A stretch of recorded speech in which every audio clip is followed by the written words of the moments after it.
Under vehicle protection, under body protection, for me that's one of the most important aspects of your 4x4 vehicle, especially if you're going to do a lot of trails and even maybe in some cases for overlanding, depending on where you drive. And that brings to the point something like a bash plate and rock sliders. Now what's interesting about these is that it's sometimes products that you barely know that they are there. So if you get your vehicle as your standard vehicle, you will see in the front it's got a very thin plate. It's actually not a bash plate, it's just a, I don't know, let's call it a cover or something like that, but it's not very strong. And I've had it a couple of times where you misjudge yourself, even something simple. You want to drive over a rock in the road, on a gravel road, and that rock is slightly higher than you would have thought, and your belly goes over that rock. Now with your standard plate, you will probably bend. With a proper bash plate, it's going to protect the vehicle. Now you must remember there's essentials under there that you don't want to get damaged. So that's why it's good to have the option or to have something that will protect the underside from your vehicle. You've got various types of sizes, but I will just show you quickly how they do install these plates. It's pretty simple. I think something that you just need to remember is that you need to be able to still drain the oil from your vehicle. So there needs to be let's call it inspection hole, which you can open, drain the oil from the vehicle, and then just cover it up again.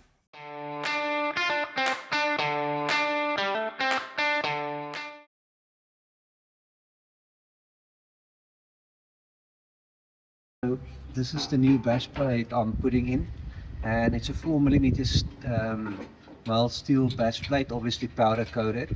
And what's nice about it, you probably see that there's a, let's call it an inspection hole. So if you need to drain the hole, you need to drain the oil, then you can just open it up there. So that's quite nice.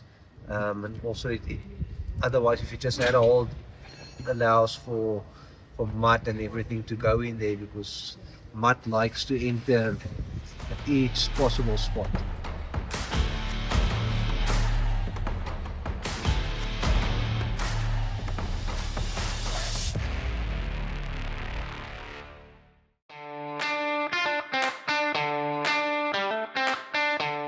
The next thing that you can fit to your vehicle is rock sliders. Now, already everything was removed here, so there's no side steps here, but I want to show you the proper way to have it fitted, and also what you need to consider when you look at rock sliders. So one of the important things a rock slider is, it needs to do what the name says. Basically, it needs to be able to slide over the rock. But the next thing is, it needs to handle the weight of the vehicle. So if you're hanging on a rock, on that slide, it needs to be able to carry the weight of the vehicle. Also, if you're going to use something like a binder jack to jack up your vehicle, you need to ensure that it can take the weight of the vehicle, because that's what you're effectively doing. But let's have a look at the installation, and then we'll discuss it further.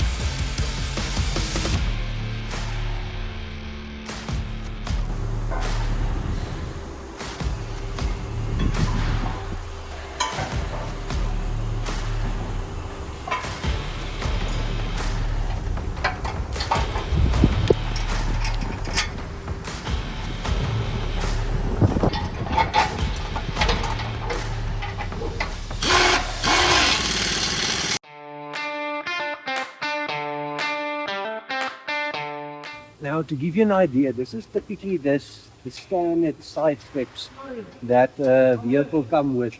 And I'm just going to show you underneath. You can see it's basically paper thin. And all these points like here, actually points where stuff can get hooked on if you go over a hump or something like that. So basically something like this is effectively just to get in and out of the vehicle. If that bent, you can actually jump up and down on it just to bend it straight, but it's really not the same purpose than a rock slider. It's just for looks. Maybe a tiny bit of protection, but yeah, most of the time it's just to help you to get in and out of the vehicle. So if you're really going to do some tough driving or 4x4 trails, I really suggest to replace this with proper rock sliders.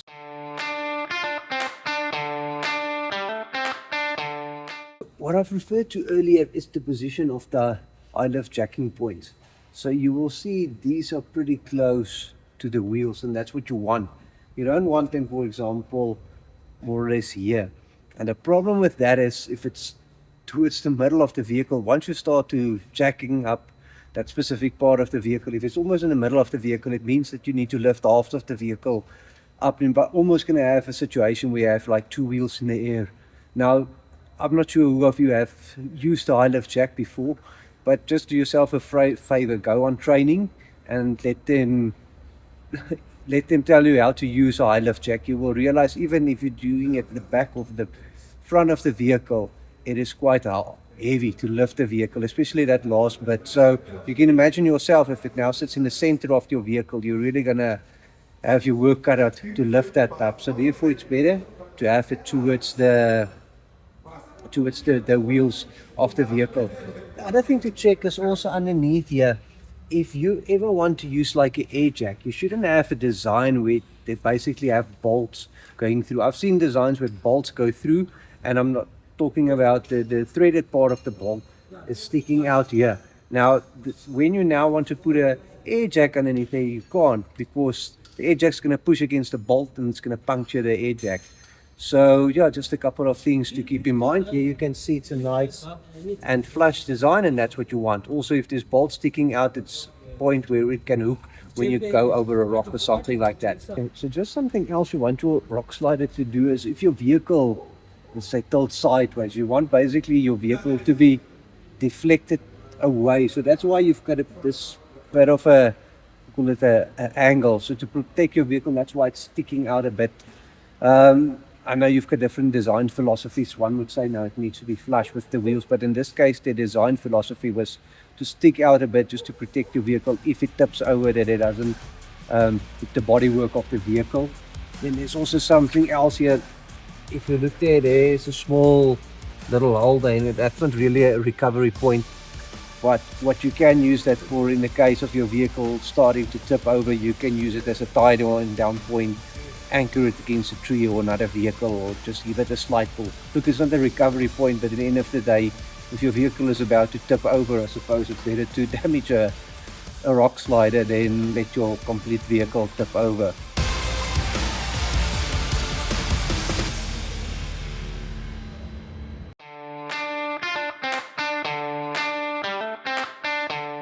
So in a nutshell, that's a very brief discussion on underbody protection, but I think it's something that's quite important, especially for what I do with the vehicle, and it gives you peace of mind. If you go over something and you hear a clunk, then you know, okay, it's fine, it's the bash plate and it's made to do it. The other thing as well is for the rock slider, it needs to be able to carry the weight of the vehicle, like I said, because it must hang on that. So yeah, if you want to use it as a pivot point, maybe not. It's not it's going to damage the rock slider, although they're quite hard. If you do it enough, you might have some rash on it, taking the paint off and things like that. The other benefit obviously with the rock slider is it protects your vehicle from other people opening their car doors. I've had it a couple of times where people open up the door, hit the rock slider, and then at least they will have a mark in your door, but I should be fine. And it also, what's quite nice about a rock slider is that it gives you a bit of a step, and it allows you to get to the top of your vehicle. So should you ever want to put on a roof rack or something, then that is sort of taken care of as well, especially with the Fortuner. There's not really any other way to get to the roof. You cannot put like a ladder on the back of the Fortuner. So actually this type of rock slider works perfectly because it is slightly higher, so it helps you to reach quite far on the vehicle.